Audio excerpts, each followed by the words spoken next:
ముందు వాడెవడో హఫీజ్ సయీద్ అనేటటువంటి లష్కర్ తోయిబా చీఫ్ వాడిని తీసుకెళ్లి జనావాసాల మధ్యలో ఉంచారు జోహార్ ప్రాంతంలో. ఎందుకని?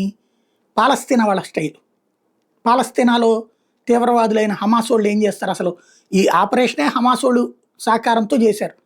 హమాస్ వాళ్ళు ఎట్లయితే ఇజ్రాయెల్ మీదకి వెళ్ళి ఒకేసారి అందరు టూరిస్టులు ఉండే చోటన మ్యూజిక్ కన్సర్ట్ జరుగుతుండగా వరుసపెట్టి తుపాకులు పెట్టి అందరి మీద పడి కాల్చేసేసి చంపేసిన తరహాలో. కాకపోతే అక్కడ వందలాది మంది చచ్చిపోయారు. అట్లాగే అనేక మందిని కిడ్నాప్ చేసి తీసుకెళ్లారు. ఇక్కడ కిడ్నాప్ వర్కౌట్ కాలేదు. ప్లస్ ఇక్కడ చనిపోయినటువంటి వాళ్ళ సంఖ్య తక్కువ ఉంది అక్కడతో పోల్చుకుంటే.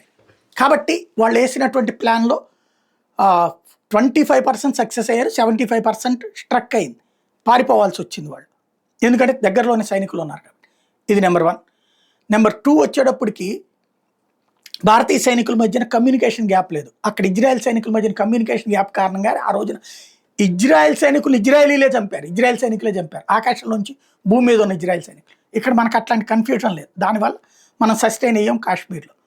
మూడోది వచ్చేటప్పటికి ఇప్పుడు కాశ్మీర్లో జరిగిన పరిణామాలకి వెనకాల ఈ లష్కరే తోయిబాకి సంబంధించినటువంటి వాడే ఉన్నాడు.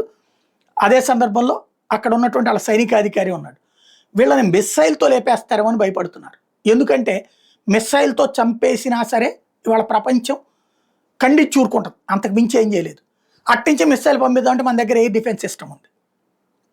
బట్ వాళ్ళ మెయిన్ ఓడిని లేపేస్తాం మన మెయిన్ ఓడిని పట్టుకోవడం వాళ్ళ వల్ల కాదు.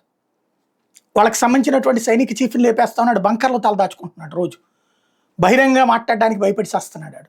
అదే సందర్భంలో హఫీజ్ సయీద్ని తీసుకెళ్ళి బంకర్ ఉన్నటువంటి ఇంట్లో, ప్రపంచానికేమో వాడిని జైల్లో పెట్టాడు చెప్పి వాడి ఇంట్లోనే ఉంచి జనావాసాల మధ్యన పెట్టారండి. అంటే అక్కడ మనం మిస్సైల్ వేస్తామని భయపడుతున్నారు. వేస్తే అదిగో సామాన్య ప్రజలు చచ్చిపోయారని ఇప్పుడు పాలస్తీనా వాళ్ళు కనుక స్కూల్ని కూల్చారు, గుడిని కూల్చారు, అదే గుడి కాదు వాళ్ళకి మసీదును కూల్చారు, మదర్సాని కూల్చారు అని అబద్ధాలు ఎట్లా చెప్తారు, అట్లా చెప్పడానికి ప్రిపేర్ అవుతుంది పాకిస్తాన్.